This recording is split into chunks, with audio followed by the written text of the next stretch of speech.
But I want to know why.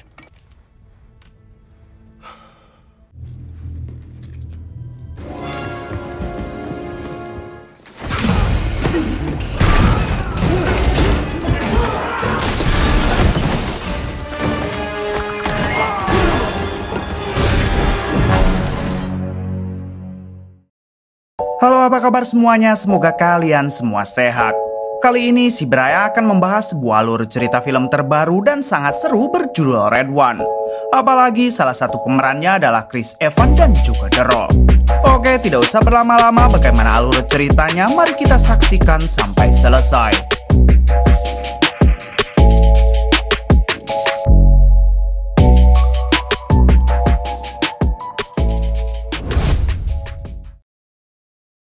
Di awal film memperlihatkan suasana hari Natal pada tahun 1994 di salah satu rumah seorang anak bernama Jack.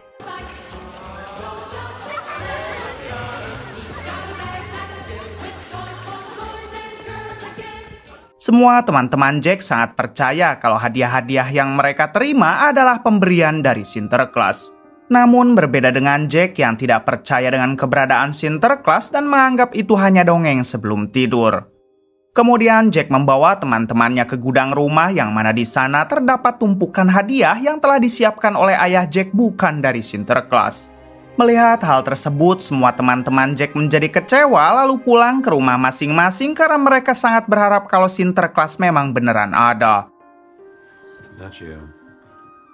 Sedangkan Jack sendiri didatangi oleh ayahnya lalu mengatakan kalau Sinterklas memang benar ada dan kenapa Jack tidak percaya. Jack menjawab jika memang betul ada, kenapa Sinterklas tidak pernah mendatanginya. Sang ayah menjelaskan kalau Sinterklas hanya akan memberi hadiah kepada anak yang baik. Andy's also going to every other house. Truth. I'm not that worried about it. 30 tahun kemudian, tepatnya di masa sekarang pada tahun 2024. Terlihat seorang pria tampan yang sedang berjalan santai dan ternyata itu adalah Jack yang kini sudah dewasa. Diberitahu kalau saat ini Jack menjadi seorang hacker solo profesional yang bekerja untuk siapa saja yang berani membayarnya mahal. Sekarang Jack mendapat pekerjaan dari kliennya yang meminta Jack untuk meretas sistem radar di wilayah Kutub Utara. Dengan cepat Jack segera mendatangi pekerja geologi yang sedang olahraga pagi. Kemudian Jack sengaja membuat kekacauan agar dapat mengambil ID card dari si penjaga geologi tersebut.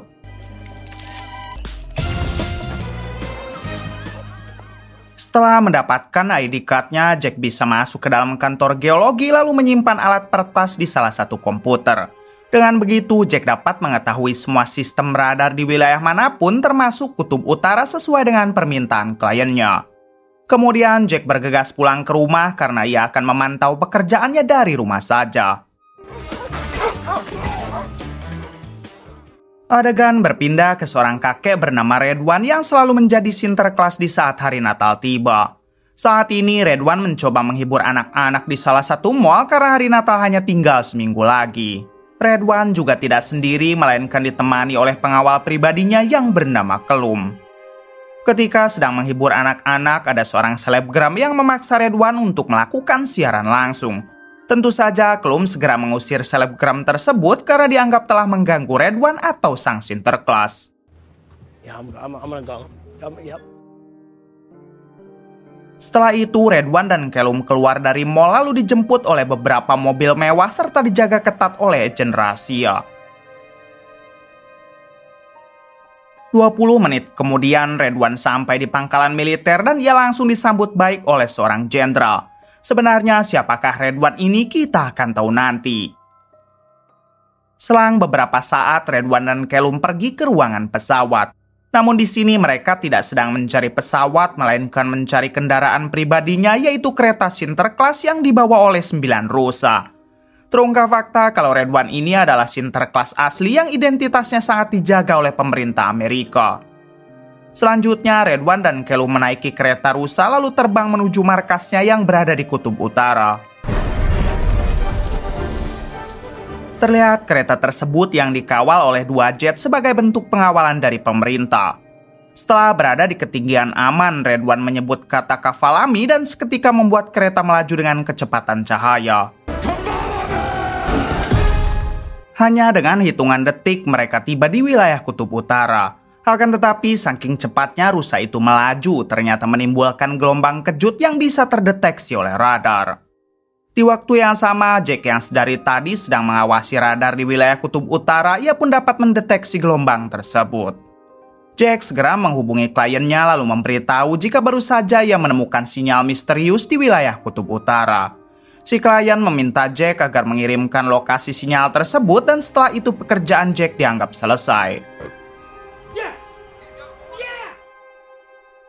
Di sisi lain memperlihatkan Redwan dan Callum yang sudah sampai di markas mereka.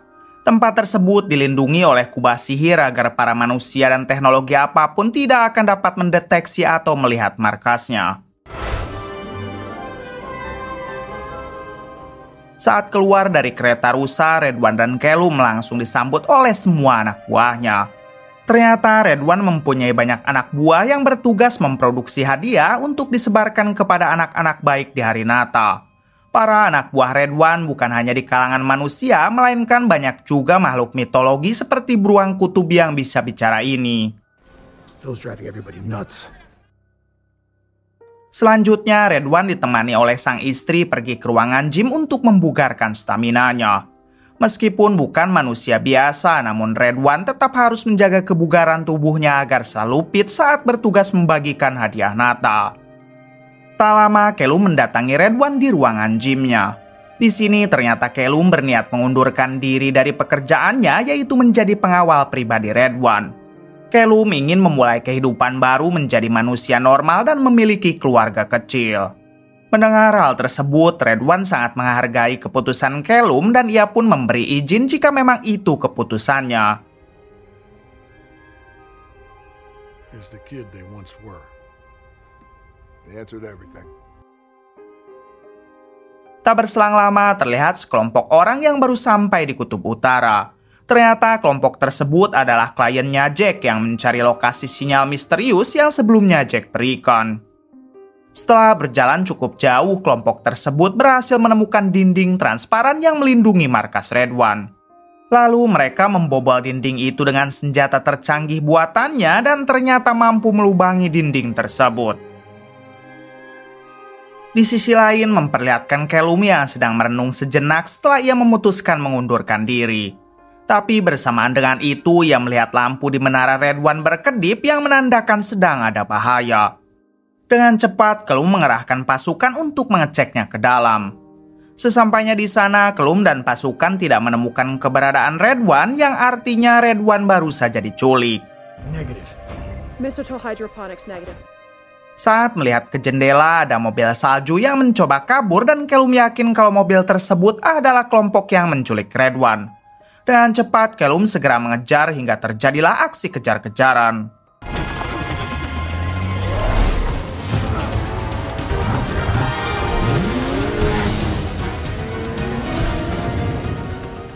Setelah aksi kejar-kejaran cukup lama, pada akhirnya Callum berhasil menghentikan mobil tersebut. Akan tetapi saat dibuka tidak ada satupun orang di sana karena mobil itu memang hanyalah pengalihan. Sedangkan untuk kelompok penculik Redwan berhasil kabur dengan terbang menggunakan drone besar. Setelah Redwan diculik, Callum mendatangi ruangan operasional lalu menghubungi seorang wanita bernama Jo Susan. Diberitahu kalau Susan ini adalah ketua dari Badan Perlindungan Makhluk Mitologi. Di sini, Callum memberitahu Susan kalau baru saja Redwan telah diculik entah oleh siapa. Callum meminta bantuan pada Susan agar bisa melacak siapa para penculik itu dan menemukan di mana lokasinya sekarang. Kemudian Susan menghubungi tangan kanannya yang merupakan makhluk mitologi untuk mencari informasi terkait penculikan Redwan. Dengan teknologi canggihnya, tangan kanan Susan mendapatkan informasi terkait salah satu orang yang membantu kelompok penculik Redwan dan orang tersebut tak lain adalah Jack. Tanpa menunggu lama, Susan mengerahkan semua anak buahnya untuk mendatangi tempat Jack. Okay, let's take a deep breath. Adegan berpindah kepada Jack yang kala itu dihubungi oleh mantan istrinya. Si mantan istri meminta Jack agar menjemput anak mereka dari sekolah karena dirinya sedang sangat sibuk. Tanpa keberatan, Jack langsung saja menjemput anaknya di sekolah.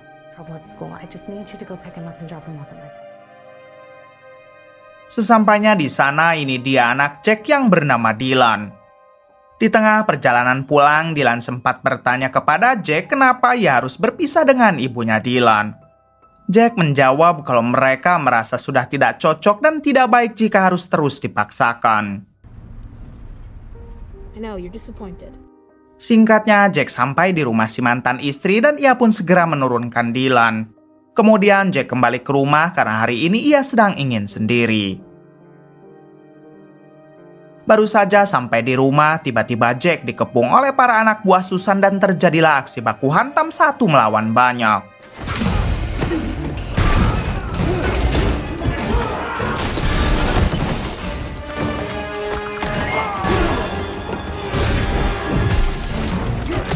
Ternyata Jack sangat hebat dan dia dapat meratakan mereka semua. Kemudian Jack kabur melalui jendela ke gudang kosong yang tepat berada di samping rumahnya. Akan tetapi baru saja membuka pintu tiba-tiba.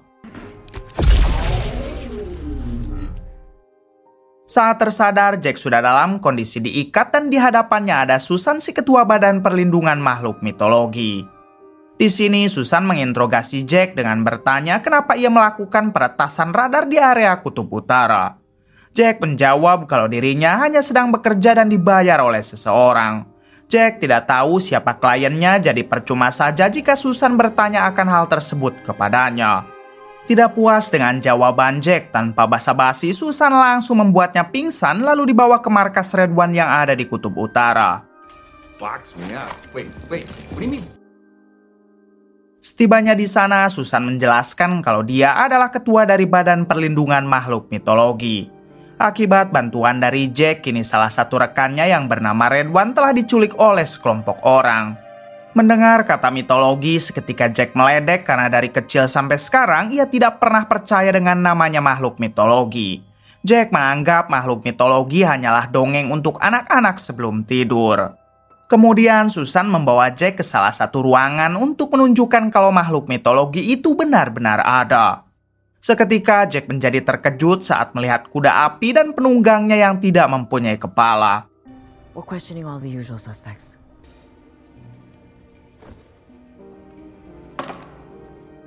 Lalu datanglah Klum dan anak buahnya yang merupakan seekor beruang kutub. Beruang kutub itu bisa bicara dan langsung menginterogasi Jack.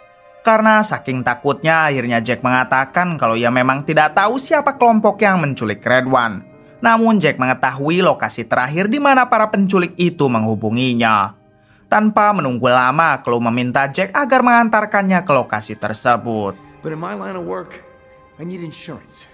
Hey, what are we doing here? Come on. Wait a minute. Adegan berpindah kepada Red One yang baru tersadar dari pingsannya. Terlihat Red One yang dikurung di sel khusus dan di hadapannya sudah ada ketua dari kelompok penculik tadi yang merupakan seorang wanita. Terungkap fakta kalau wanita ini bukan orang sembarangan sebab dia merupakan seorang penyihir jahat. Lalu si penyihir menjelaskan tujuannya menculik Red One dikarenakan ia akan menyedot semua kekuatan Red One. Si penyihir juga berniat untuk menculik semua anak-anak saat hari Natal tiba dengan mengatasnamakan Sinterklas. Nantinya si penyihir akan mengurung semua anak culikan di sebuah bola salju ajaib untuk dijadikan sebagai tumbal agar ia tetap awet muda. Well, this is unfortunate. What?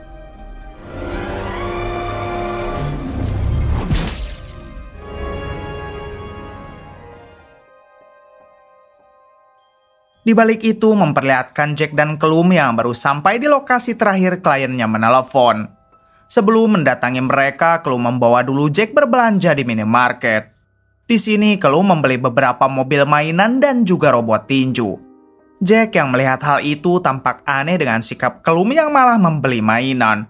Namun Klum mengatakan kalau nanti juga Jack akan mengerti. Setelah itu mereka berdua keluar dari minimarket lalu Klum menunjukkan kehebatannya. Selanjutnya, Klum dan Jack menaiki mobil tersebut untuk mendatangi di mana mantan klien Jack berada. He's got to do it all himself. He doesn't have to. It's his domiciles across 37 time zones. Sesampainya di sana, Jack menunjukkan pada Klum kalau sepertinya klien Jack adalah orang yang memakai kacamata hitam. Dengan cepat, Klum mendatangi orang tersebut, namun tiba-tiba ia dihadang oleh beberapa orang.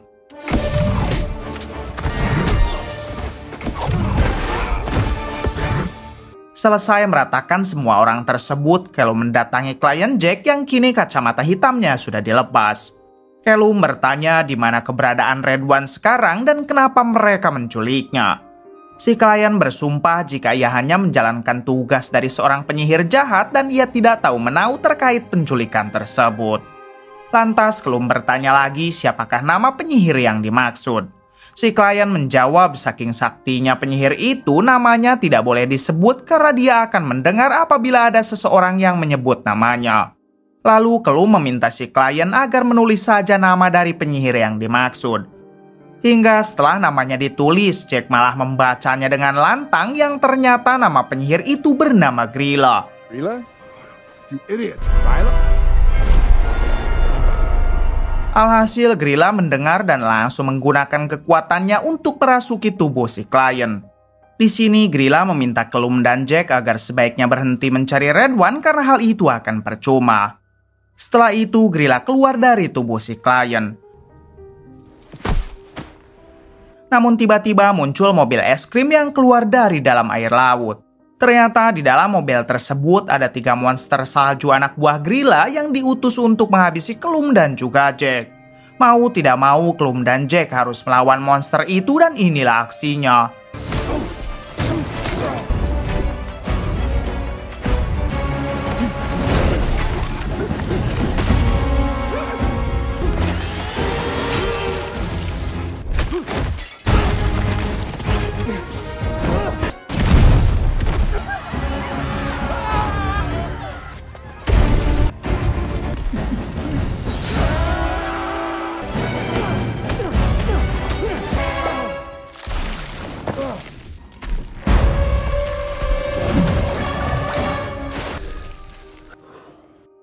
Setelah menghabisi para monster itu, Jack dan Klum mendatangi Susan. Di sini Klum memberitahu Susan kalau yang menculik Redwan adalah penyihir jahat yang namanya tidak boleh disebut. Untungnya Susan sudah tahu dengan penyihir yang dimaksud karena dia memang adalah musuh bebuyutan Redwan. Jalan satu-satunya untuk menyelamatkan Redwan adalah dengan mendatangi adiknya yang bernama Krampus untuk meminta bantuannya. Tanpa menunggu lama, Klum mengajak Jack agar ikut mendatangi Krampus. Jack sempat bertanya memang di mana Krampus berada dan seberapa lama perjalanannya harus mereka tempuh. Klum menjawab kalau sebaiknya Jack tidak usah banyak bicara dan ikut saja dengannya. Kemudian Klum merubah lagi mobil mainan untuk mereka tumpangi ke lokasi Krampus. Di tengah perjalanan, Jack curhat kepada Klum tentang dirinya yang masih belum bisa menjadi ayah yang baik bagi putranya yaitu Dylan. Sering sekali Jack tidak memperhatikan Dylan apalagi sekarang ia tinggal bersama dengan mantan istrinya. Mendengar cerita itu, Klum memberi saran kepada Jack agar kedepannya ia harus lebih banyak meluangkan waktu bersama Dylan. Jangan sampai Dylan tumbuh menjadi anak yang kurang perhatian dan nantinya terbawa oleh pergaulan buruk. I don't get in the way and he's not disappointed all the time.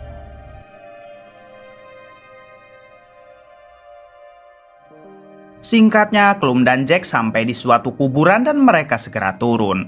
Rupanya di kuburan ini, Klum akan membuka portal untuk menuju ke tempat Krampus si adik Redwan. Hingga setelah Klum dan Jack masuk melalui portal, ternyata markas Krampus dijaga oleh 2 makhluk seram. Dengan cepat, Klum merubah mainan ayam jadi ayam sungguhan untuk mengalihkan perhatian makhluk seram tersebut. Setelah perhatian kedua makhluk itu teralihkan, Klum dan Jack segera masuk ke dalam markas secara diam-diam. Akan tetapi Jack malah mengambil koin emas hingga membuat dirinya dan Klum tertangkap oleh para anak buah Krampus. Kemudian Klum dan Jack dibawa ke hadapan Krampus ini makhluknya. Ternyata Krampus bukanlah manusia melainkan siluman kambing.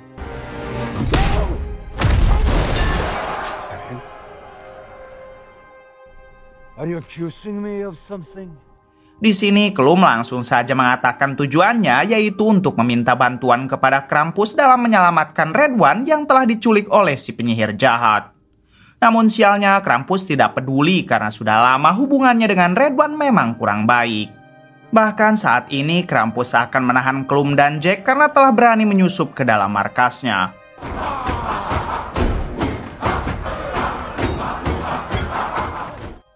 Di waktu yang sama, tiba-tiba Jack menantang Krampus untuk melakukan adu tampar bersama dengan Klum. Jika Krampus kalah, maka mereka harus melepaskan Jack dan juga Klum. Tentu saja Krampus menerima tantangan tersebut dan dengan cepat perduelan adu tampar pun dimulai.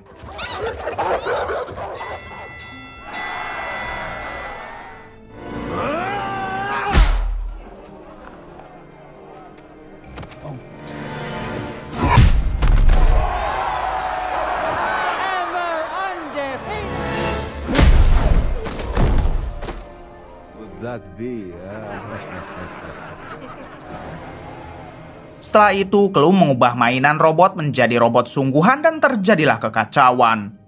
Klum dan Jack segera memanfaatkan kesempatan untuk melarikan diri dan pada akhirnya mereka dapat keluar melalui portal yang berada di kuburan.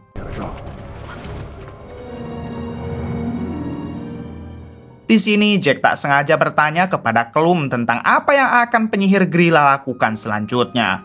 Sontak Grilla langsung mendengar karena Jack malah kembali menyebut namanya. Alhasil saat di perjalanan menuju markas, tiba-tiba ada piano yang muncul di tengah jalan. Ketika dicek, di atas piano itu terdapat sebuah kado bola salju. Di waktu yang sama, Jack dihubungi oleh Dylan dan bertanya kenapa Jack memberi kado bola salju yang padahal Dylan sangat tidak menyukainya. Ternyata Dylan juga mendapat bola salju yang sama seperti Jack.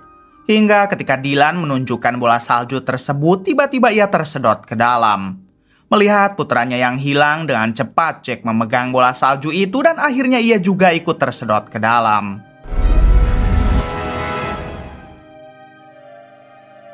Ketika tersadar, Jack dan Dylan sudah berada di dalam bola salju itu dan di hadapannya ada Grilla si penyihir jahat.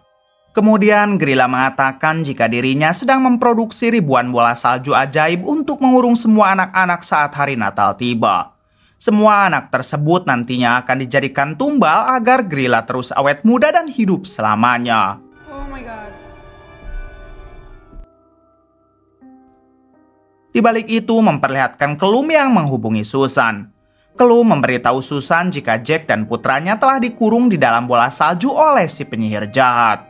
Klum tidak mengerti kenapa si penyihir bisa mendapatkan bola salju itu, sedangkan bola salju tersebut hanya bisa diproduksi di markas bawah tanah Redwan. But the Snowcat, the jet. Setelah itu, Klum menghubungi istri Redwan menggunakan video call untuk bertanya bagaimana keadaan di markas. Ketika terhubung, Klum melihat istri Redwan yang bertingkah aneh tidak seperti biasanya. Akhirnya Klum tersadar kalau itu bukanlah istri Redwan melainkan anak buah Grilla yang dapat mengubah wujud. Klum juga baru sadar kalau sekarang si penyihir pasti telah menguasai markas Redwan untuk memproduksi bola salju ajaib. Dengan cepat Klum menghubungi lagi Susan lalu mengajaknya untuk mendatangi markas Redwan di Kutub Utara. Diversions.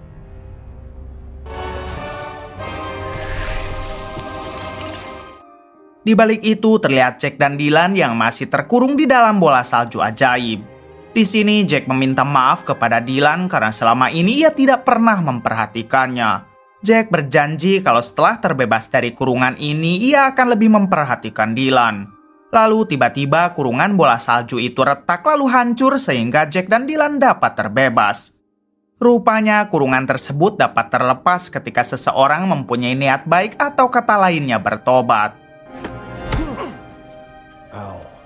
Di waktu yang sama datanglah Klum dan Susan karena selama ini Jack dan Dylan ternyata berada di markas Redwan.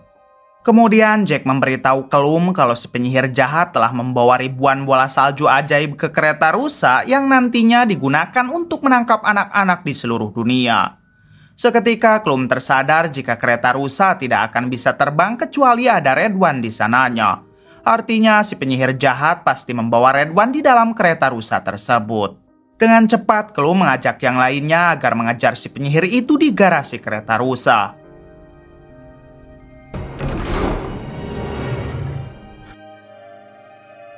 Sesampainya di sana, benar saja terlihat si penyihir yang membawa Redwan di kereta rusa agar rusa-rusa itu mau terbang. Terlihat juga di sana ribuan bola salju yang siap diedarkan ke seluruh dunia untuk menculik para anak-anak. Dengan cepat, Clum dan Jack mencoba menghentikan si penyihir hingga mereka pun menggelantung di rantai pengikat rusa.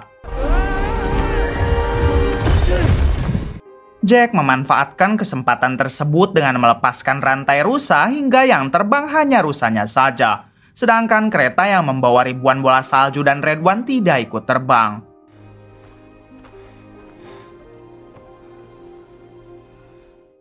Melihat itu semua, tentunya Grilla mengamuk dan langsung merubah wujudnya ke bentuk aslinya.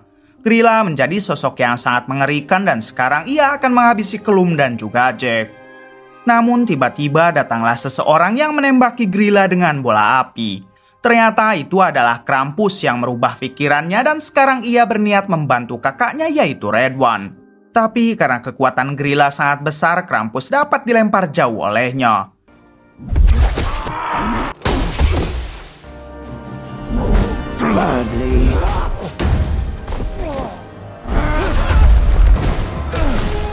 Tak lama, Red One memanggil rusa-rusanya untuk menyerang Grilla dan inilah yang terjadi.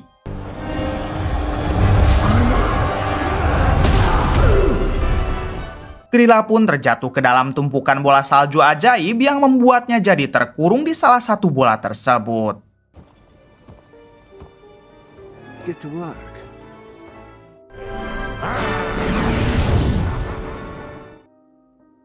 Setelah Grilla dikalahkan, Red One mengajak Clum, Jack, dan Dylan agar kembali ke markasnya.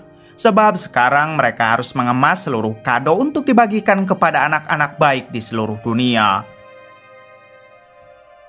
Ketika semua kado sudah siap dibagikan, Red One mengajak Jack serta Dylan agar ikut membagikan kado dengannya berkeliling dunia menaiki kereta rusa. Tentu dengan senang hati, Jack dan Dylan pun menerima tawaran tersebut.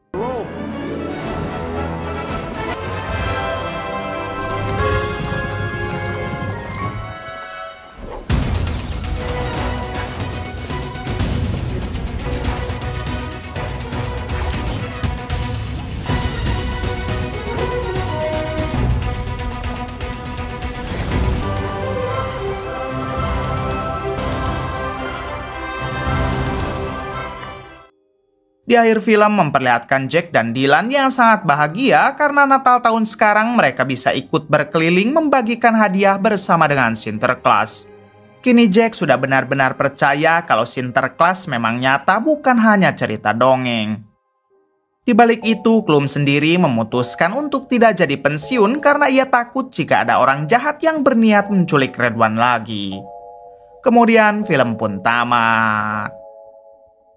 Bagaimana menurut kalian? Oke, terima kasih yang sudah menonton sampai akhir. Mohon maaf bila banyak kesalahan. Salam dari Prime Movie.